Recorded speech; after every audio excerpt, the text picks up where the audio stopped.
Do you think, I don't want to score against everything, but do you Uh-huh. think content is the primary focus of SEO? I do. And I know a lot of people who work in publishing who only know a little bit about SEO, but they are more successful than a lot of the trained SEOs that I know because they're just producing really good content, and that's what the audience responds to. Yes, SEO helps them. But I would honestly rather be a great content marketer than a great SEO.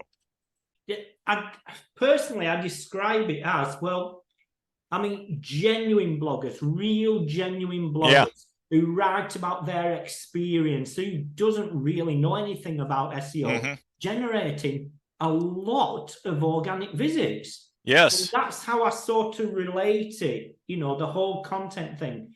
Well, why do they? Because they're writing about what's passionate to them and it Yeah. relates to their audience. Yeah. So something we learned recently through, I don't know if people have been following, there's this huge antitrust trial in the United States, and all these court documents have been being released showing some of the inner workings of Google. And it's been a big revelation how much Google relies on user behavior signals. What users are clicking on, what they're reading, what they're scrolling. And we had no idea as an industry how much of this data they relied on, that Google can't operate without it.